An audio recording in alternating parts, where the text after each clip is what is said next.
نما، انوار کا عالم کیا ہوگا؟ ارے ہر کوئی فدا ہے بن دیکھے تو دیدار کا عالم کیا ہوگا؟ ہر کوئی فدا ہے بن دیکھے دیدار کا عالم کیا ہوگا؟ ایک سمت عمر، ایک سمت علی، صدیق ادھر، عثمان ادھر۔ کہنے کو تو یہ چھوٹے چھوٹے نام ہیں، لیکن حضرات جن ذاتوں کے یہ نام ہیں، جن ذوات مقدسہ کے اسما ہیں، ان کی شان اتنی نرالی ہے۔ حضرات ایک ایک صحابی اپنے آپ میں ایک بہترین کائنات کے لیے نمونہ ہے اور ایک بہترین آئیڈیل بن کر کے ہمارے اور آپ کے سامنے جلوگر ہوئے ہیں۔ حضرات صحابہ اکرام کی جماعت ہے، شاعر کہتے ہیں ایک سمت عمر، ایک سمت علی، صدیق ادھر، عثمان ادھر۔ ایسے نہیں سمجھ میں آئے گی ان کا عظمتیں۔ حضرات اب سمجھیے میرے بھائیوں، یہ میرے آقا صلی اللہ علیہ وسلم کی صحابہ ہیں، کہنے کو چھوٹے چھوٹے نام ہیں، لیکن بات یاد آ گئی ہے تو ذرا سوچے تو صحیح۔ جس وقت مصطفیٰ جان رحمت مکے میں اپنے دین کی تبلیغ کی سٹارٹنگ کر رہے تھے، دنیا سمجھ رہی تھی کہ یہ لوگوں کو دیندار بنانے کے لیے آئے ہیں، لوگوں کو نیک بنانے کے لیے آئے ہیں، یہ لوگوں کو نمازی بنانے کے لیے آئے ہیں، یہ لوگوں کو روزہ بنانے کے لیے، روزے دار بنانے کے لیے آئے ہیں۔ ہاں یہ صحیح بات ہے، ہمارے آقا لوگوں کو نمازی بنانے آئے تھے، ہمارے آقا لوگوں کو روزے دار بنانے آئے تھے، ہمارے آقا لوگوں کو مسجدوں کا نمازی بنانے آئے تھے، ہمارے آقا لوگوں کو نیکیاں سکھانے آئے تھے، لیکن اس کے ساتھ ساتھ ہمارے آقا دنیا کو زندگی کا سلیقہ بھی سکھانے آئے تھے۔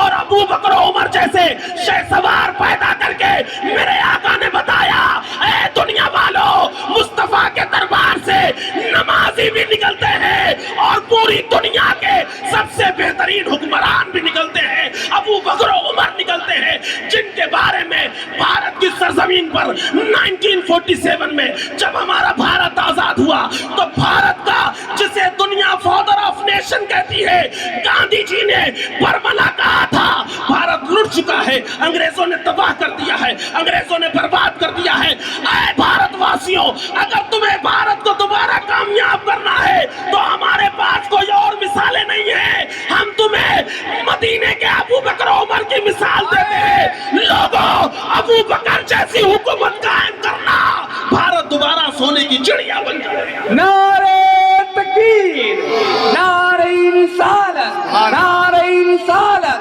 جشن عید میلاد النبی، خواجہ کا ہندوستان، ہندوستان کا سنی مسلمان۔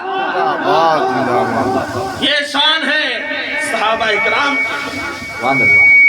دنیا کہنے پہ مجبور ہو گئی کہ جن کے صحابہ اتنے پیارے ہیں ان کے نبی کتنے پیارے ہیں۔ یہ جدھر نکلتے تھے لوگ انہیں دیکھ کر کے کلمہ پڑھ لیا، انہیں یہ نہیں کہنا پڑتا تھا کلمہ پڑھو کلمہ پڑھو کلمہ پڑھو، یہ صرف دیکھتے تھے، لوگ ان کا چال چلن دیکھتے تھے، سمجھ جاتے تھے یہ کوئی دنیا کے عام لوگ نہیں ہیں، یہ اللہ کے مخصوص بندے ہیں۔ اسی لیے گاندھی جی نے برملا کہا تھا کہ عمر فاروق اعظم جیسے حکمران اگر آ جائیں تو پھر ہندوستان دوبارہ سونے کی چڑیا بن جائے گا، ایک کامیاب حکومت بن جائے گی۔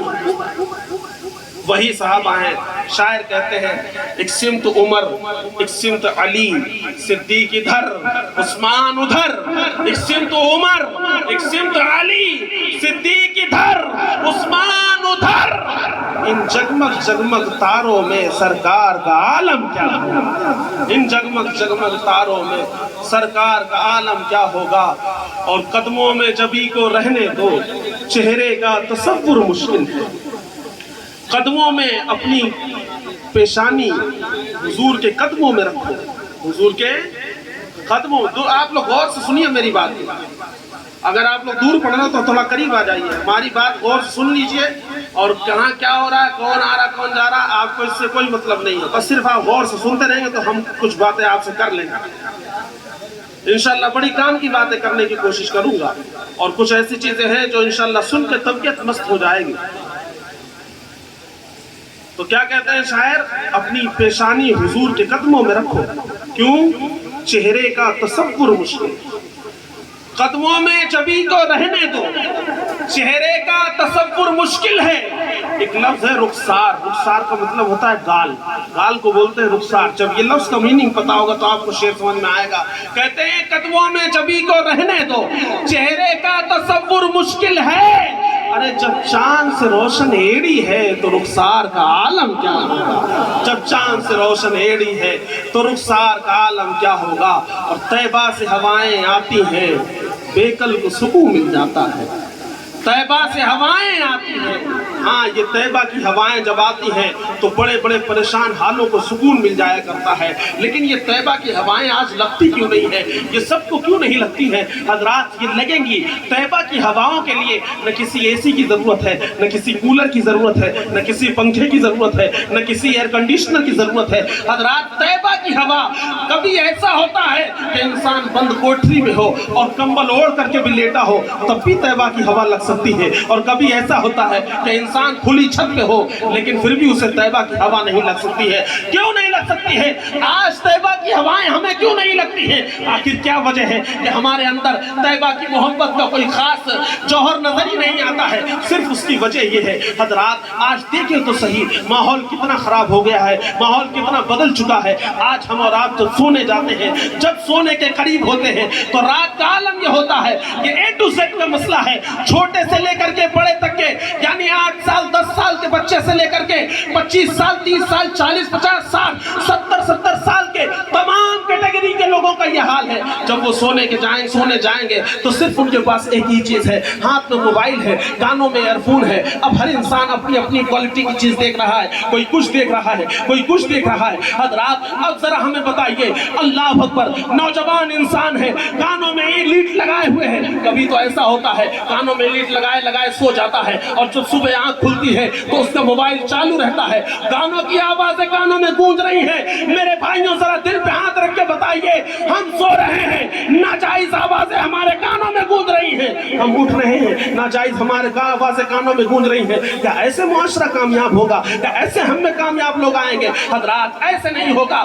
ہمارے بڑے بوڑھے ہیں, صبح اٹھ رہے ہیں تو خبریں ہیں, شام کو اٹھ رہے ہیں تو خبریں ہیں, ادھر بیٹھ رہے ہیں تو خبریں ہیں. کبھی اس نیتا کا چرچا ہے, کبھی اس نیتا کا چرچا ہے, کبھی اس حکومت کا چرچا ہے, کبھی اس حکومت کا چرچا ہے, کبھی یہاں کا چرچا ہے, کبھی وہاں کا چرچا ہے. حضرات, ہوٹلوں پہ بیٹھ کر ٹائم پاس ہو رہا ہے. میرے بھائیوں, ایسے کامیاب معاشرہ نہیں بنتا ہے. موبائلوں پہ زندگیاں گزار کر کے کامیاب معاشرہ نہیں بنتا ہے. سونے جائیں تو 12 کانپور کی تو شام 12 بجے ہوتی ہے اور رات تو 1-2 بجے ہوتی ہے جا کر کے, اور صبح 10-11 بجے ہوتی ہے.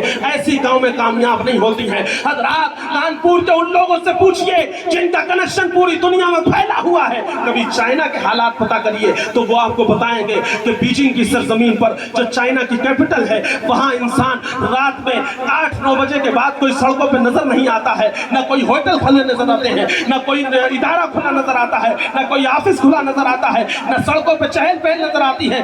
وہاں سارے کے سارے 8-9 بجے تک اپنے بستر پہ چلے جاتے ہیں اور صبح فجر سے پہلے وہ بیدار ہو جاتے ہیں. تب وہ کامیاب قوم بنے ہیں.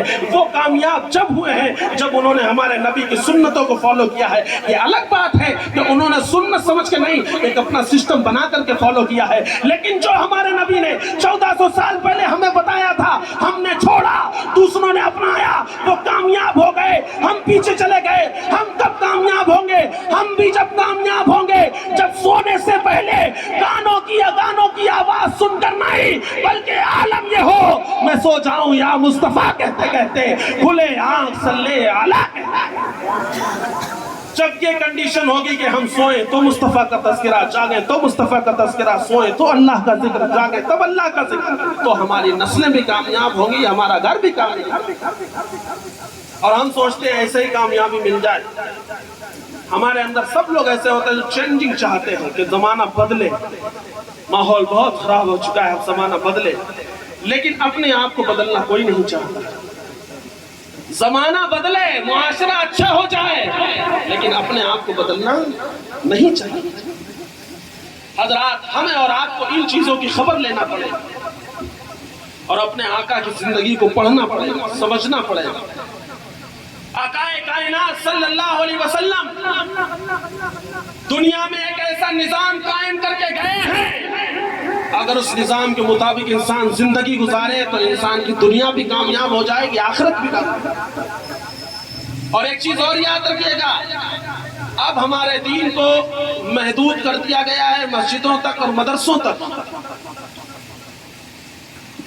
وہ بھی حالات کتنے خراب ہیں آپ کو سب کو پتا ہے. انسان سمجھتا ہے اسلام اس کا نام ہے،